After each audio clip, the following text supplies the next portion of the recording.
So, I mean, if you in your own community need a reason to Hmm. vote, look at a person like George Floyd. If the people in your city are not open to police reform, are not open to having the conversation about defunding the police, are not open to issues concerning economic equality, judicial equality, and racial equality, right? If they're scared to say Black Lives Matter, you have the power to put people in those positions who do believe that Black Lives Matter, who do believe in Hmm. racial equality, economic equality, judicial equality, That's right. right? That's Who right. see us as human beings. And if the people in your community don't feel that way, vote them out. It's that simple.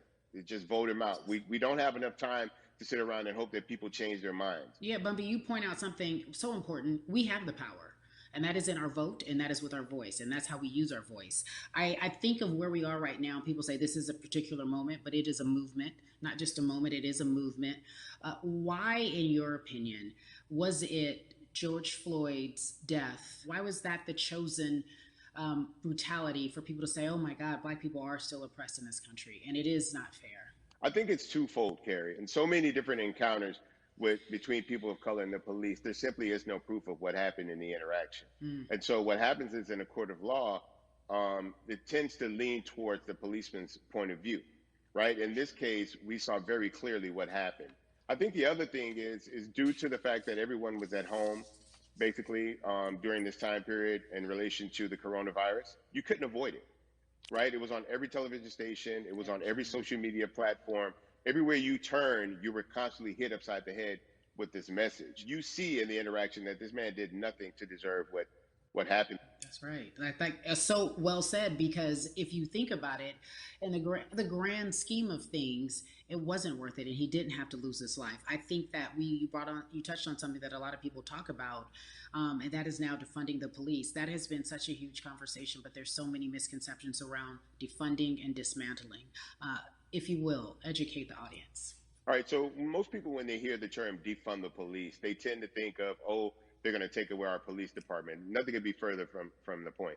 Defunding the police means that in certain communities, even Houston, take for example, we had over $1 billion allocated to our police force. Now, what is that money being used for? Some of that money tends to be allocated towards riot shields, right? Pepper spray, right? That kind of thing.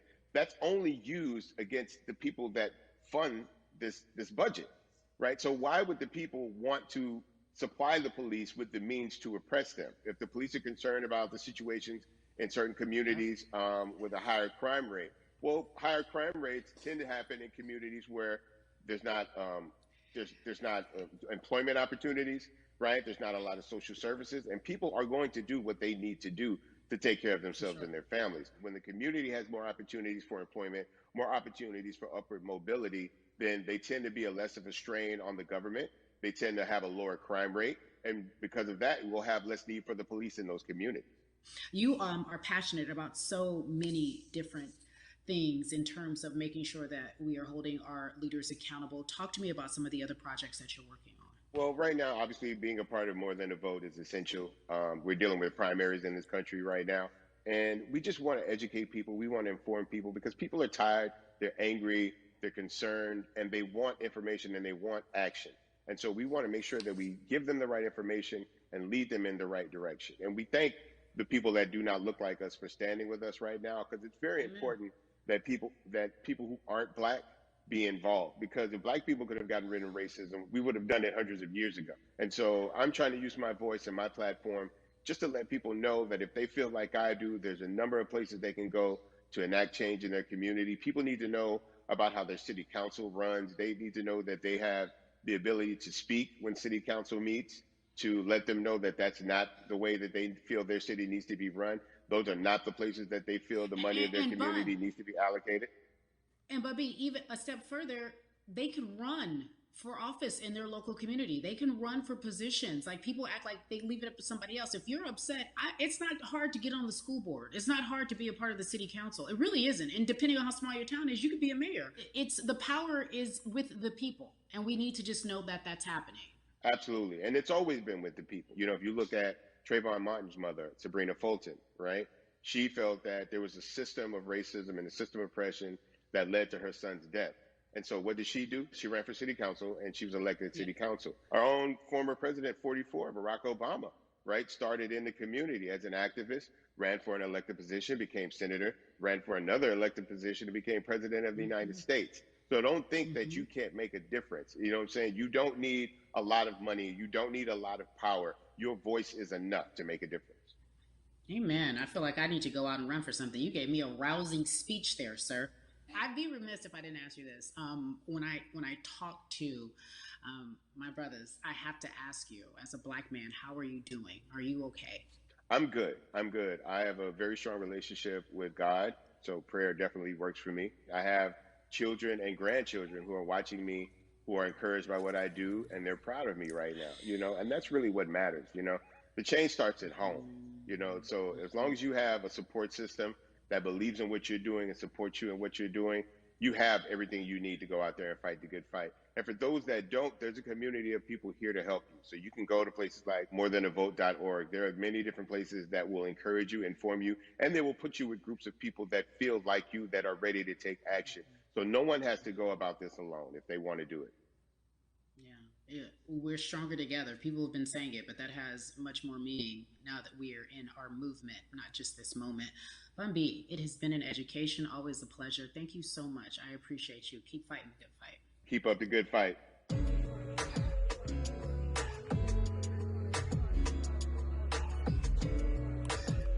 Yeah, la la. So our next guest, I have to admit, I'm a fan, but there are so many different people that we could talk to, and I thought it was so imperative that we speak with her. You know her as Molly on the huge, successful show Insecure, HBO's Insecure.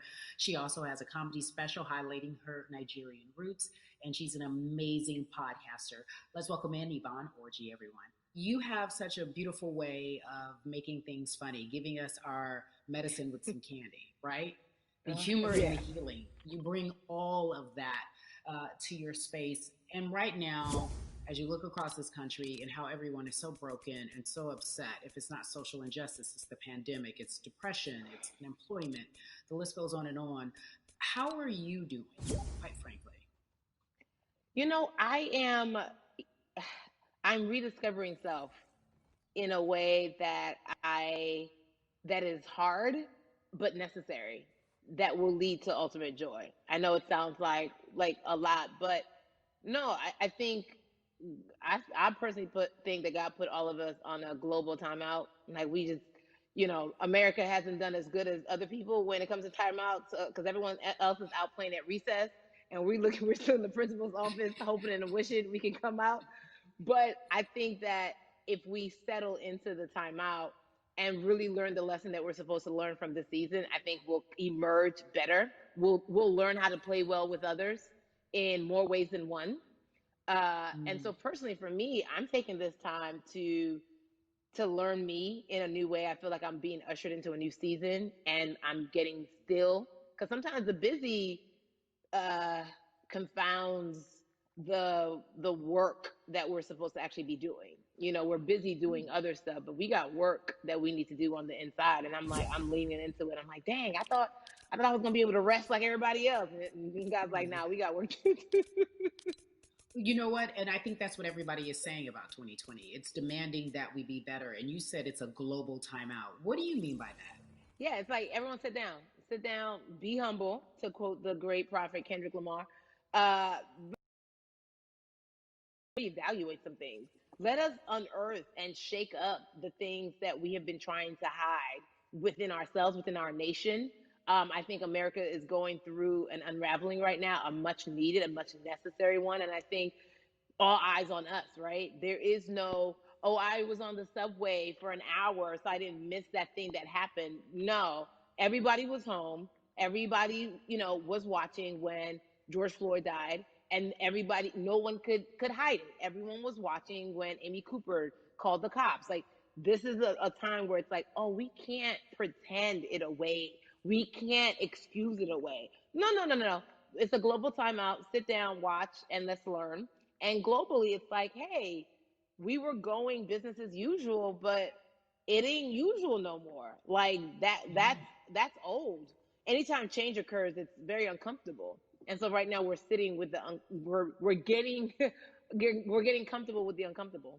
The minorities, we've been comfortable with being uncomfortable, because that to me explains just the existence for whatever we want to do, how we break into our careers, how we live our lives, how we find ourselves one of the few or one of the first. And that's a lonely road. When you look at, and when you talk about this global timeout, everybody had to pay attention to Amy Cooper, everyone had to pay attention to George Floyd. How is that helping us as a people, as a country, during our global timeout? I think, well, one, we're not minorities, Carrie. You already know it. It's like these labels that they put on us. It's Yeah. like the same way of saying like black on black violence. Also, there's no white on white violence. It's branding, Yeah, right? It's right. all Yeah, branding. you're right. You're And it's right. like white people kill white people every single day. So no, there is no black on black violence. And if you say black on black violence, well then let's brand white on white violence. Like I watch Mhm. Investigation Discovery. Ain't too many of us being featured. So, I just even like, but to answer your question, what does that do? I think what everyone expected is what has happened in the past when the world was still open, right? In that, okay, you had everyone from Trayvon Martin to Castillo to Sandra Bland, you had all of these lives lost, and black people made some noise. We rioted, we got out in the streets, we started the Black Lives Matter movement, all of those things. And then white people kind of just like, oh, let's give them something. And then it's just like, is it over? It's like Oscars so black. Okay, okay, good. We gave some Oscars. Are we good now? Like, are we even? Hmm. And it's just Hmm. like, oh no, no, no, no, no. This is not about like a band-aid. It's like, yo, we might have to amputate the leg a little bit, but it's all right because we're gonna by amputating the leg, we're gonna save the body. Yeah. And so I think that's what's happening now. Like America is realizing like, oh, black people aren't just making a little bit of noise. Like the protests are still out, the conversations are still being had, the change is still being demanded, and I think they're seeing, oh, this is not going no way, and no, it's not, because we need systematic change. What a beautiful way to explore what is happening and describe our country. We might have to amputate the leg, but that's to save the body.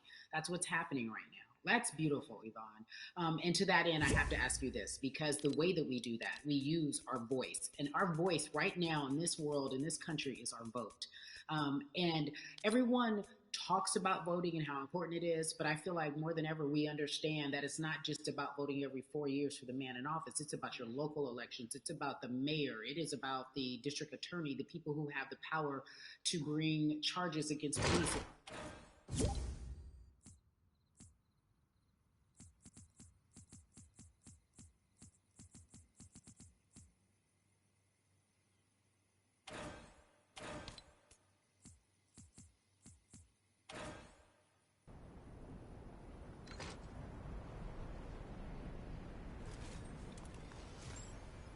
I was still a minor. My mom naturalized me, so we were able to do it under her. And just even that power of like, we are American citizens and all the access that we have by being citizens, one of those accesses and those access to power being voting, it's a big deal. It's a big deal because not only do we have the opportunity to be in this country, but now we can be of the country. We can be of the systems. We can be of the rules. We can be of what it actually affords. But I think going back to your earlier comment about just the setup of systems, I think we are done a disservice. Either it's schools or whatever it is, and I'm not putting teachers on blast. I think teachers do a phenomenal job, but for some reason, we do not, and give them all the raises. I know too many parents who are like, I might, this child of mine, I do love them, but hey, who, where can I drop them off? And I do think that there is a disservice done because, again, when we talk about them, to your point, we talk about every 4 years. It's important to vote for the presidency. We don't realize, like, oh, snap, we actually can vote about, like, how much our libraries get. It's like small things like that, but they make a big difference. When you think of voter suppression in this country, what does it look like for you? It's the systems. When we talk about voter suppression, we also talk about systematic racism, right? It's all the systems that set up, and we've normalized. Okay, maybe your job will give you a half day, or maybe you'll be able to get this luxury. It shouldn't be a luxury. It should be built into the system. It should be built into the fabric of how we vote.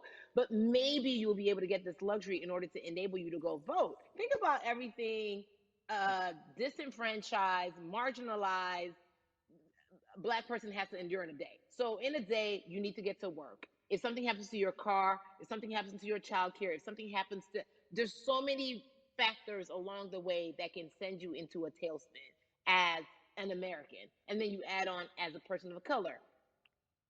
If you're just trying to get to vote and you already have to go through all of these hurdles and hoops,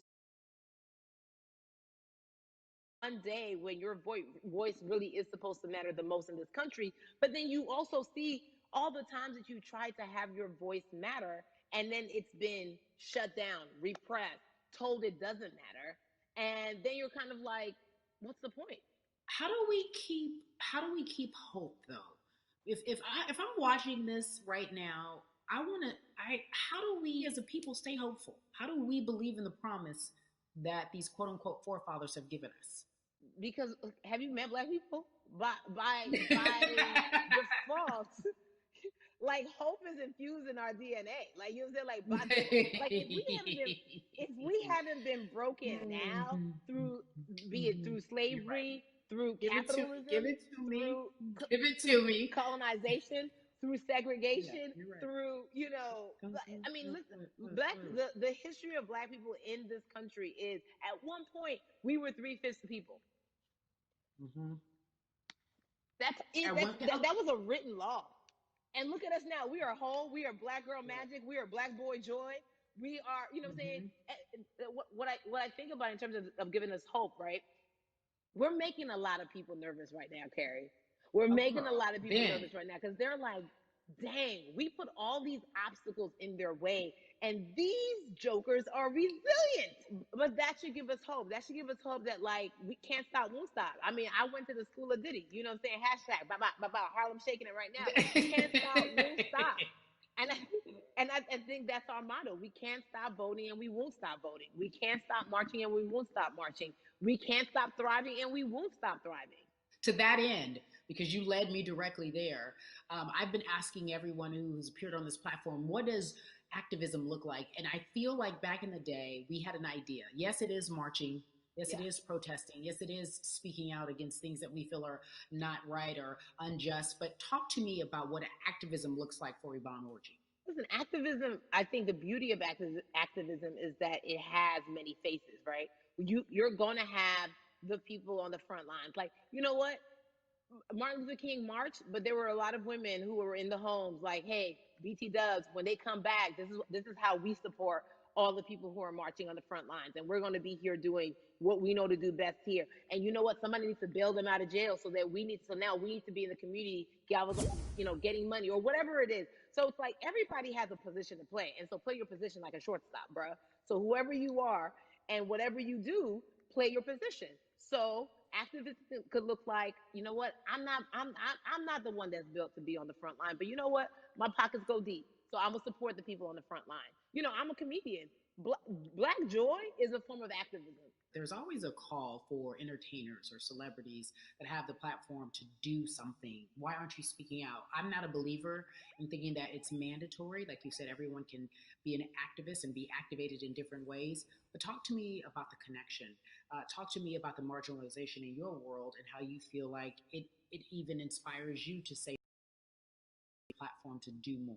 Beneath the surface of what we do, like Niecy Nash says, it's the who, right? The who is the person who's going to be like, hey, let me call this out. Either blind racism in terms of overt racism, in terms of ways that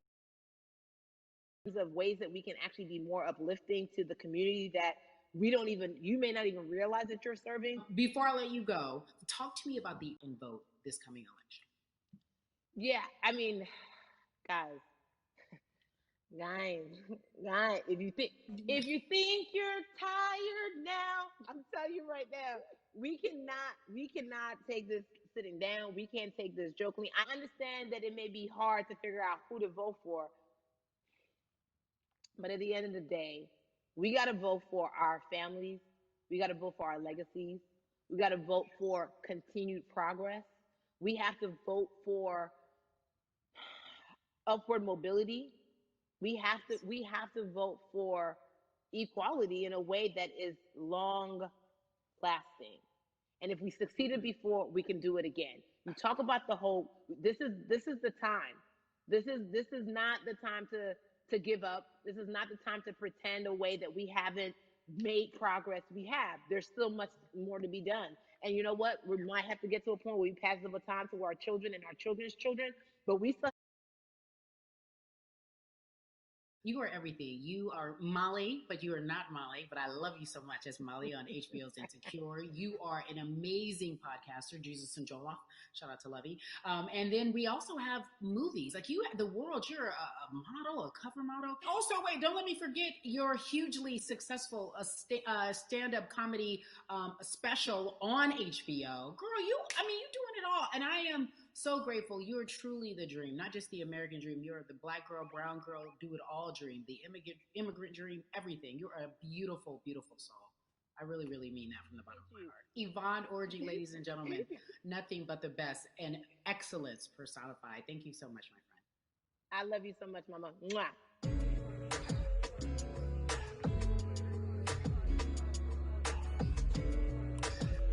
Yeah, la. So Atlanta has been one of the hotbeds in terms of political unrest and social injustice. We've seen so much happen in that city, and we've also seen so much come from that city, including one of our very own founding fathers of the civil rights movement, and that's Martin Luther King Jr. But right now, we want to welcome in someone who has used his platform to talk about voting, to talk about racial injustice, and how he's trying to help. Atlanta's very own Russ joins us now on We the People.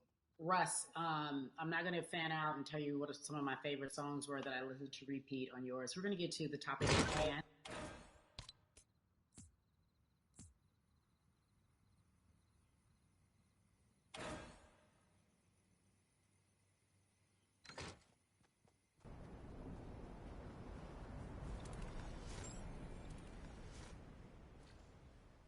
Black culture, and I'm benefiting financially off of it. So I feel like if you're a white person financially benefiting off of Black culture, you have to put finances back into Black culture.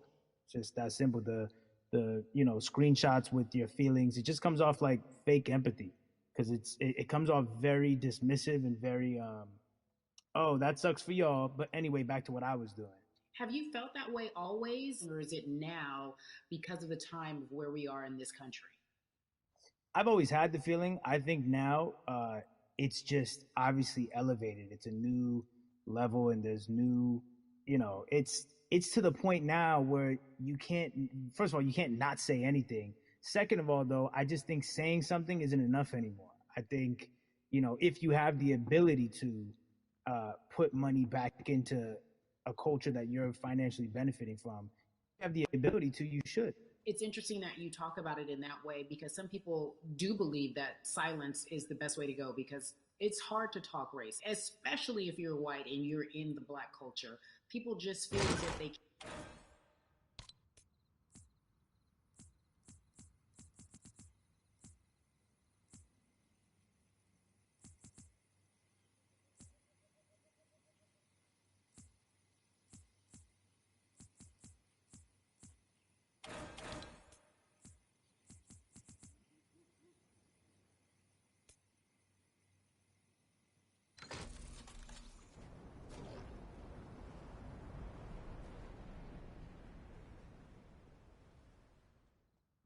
Not act like I have all the answers for everything, especially in a culture that I'm not from.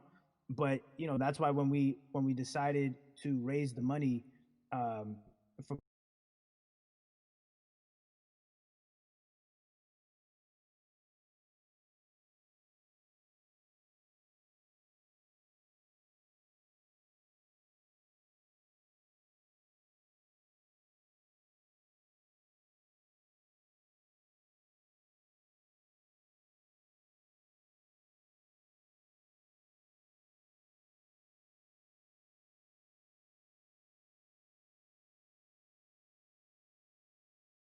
being an activist in the way in which you have decided to be one. What inspired you? What did it look like? You said you raised money for Black Lives Matter.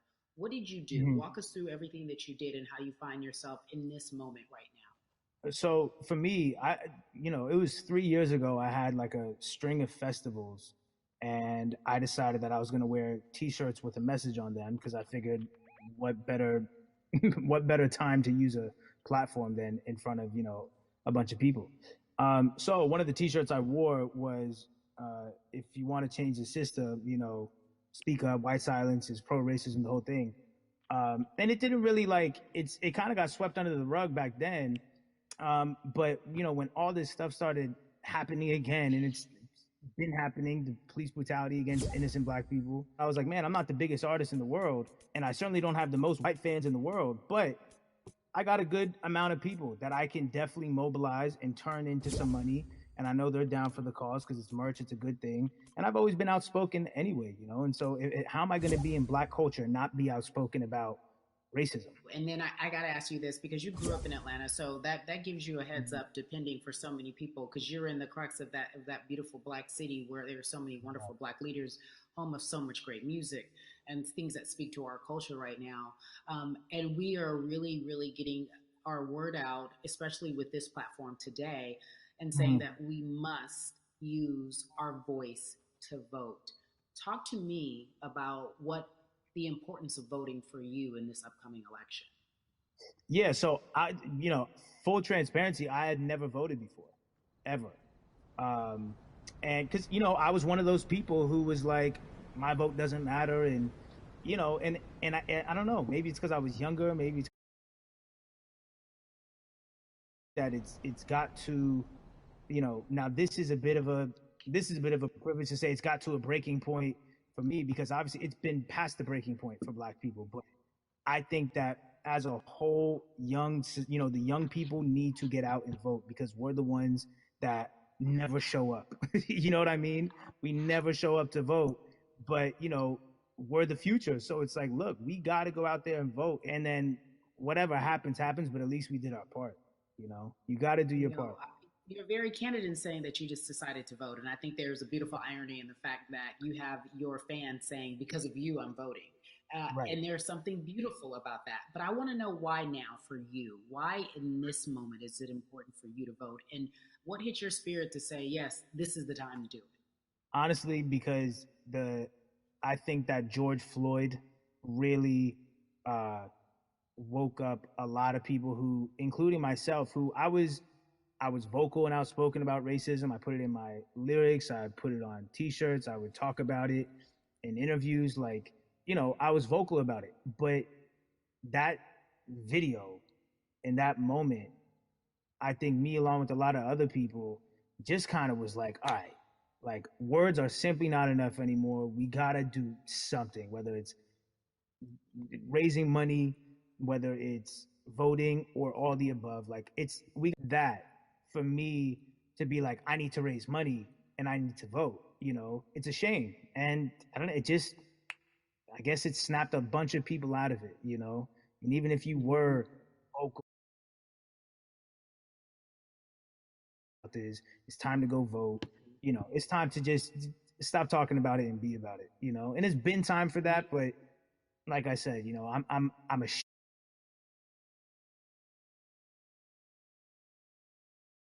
I'm here now. So Russ, we all know that this is going to be your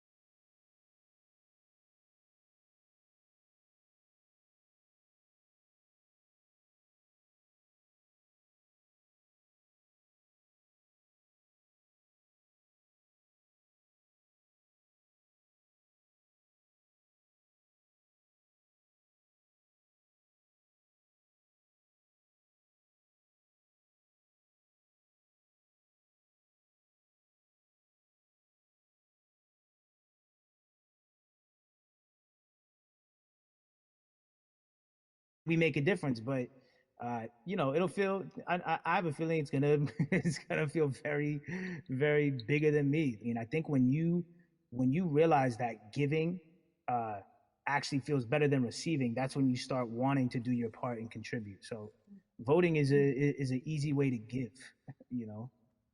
Yeah. To whom much is given, much is required, and you have been given a huge platform, and we are so grateful for you, Russ. Philanthropist, artist, community activist, first time voter. We appreciate you for doing this, okay? Thank you. I appreciate y'all.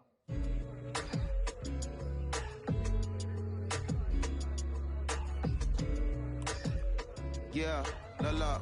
So, cities like Atlanta and Chicago have been at the forefront of the discussions, especially now in this country when we're talking about COVID 19 and systemic racism, as well as police brutality and what we can do in this country. Again, we're continuing our conversation, letting you know that your voice is your vote and your vote is your voice. We can change where we are in this country. Currently, I'd like to welcome in Chicago Cubs right fielder Jason Heyward. I appreciate you. I brought in Atlanta and Chicago because I know you grew up in the metropolitan area of Atlanta, more specifically McDonough, let's be technical. And you have been very vocal throughout this entire time in terms of what our country's been experiencing. Let's look at the past month and a half, if you will. What has been the hardest thing for you to deal with? The hardest thing for me to deal with, Carrie, this last month has just been going from the virus shutting everything down to us being called to action. We've had multiple police brutality situations. We've had people protesting, wanting to get the message out. But I really realized that I need to be a part of the positive message and make sure that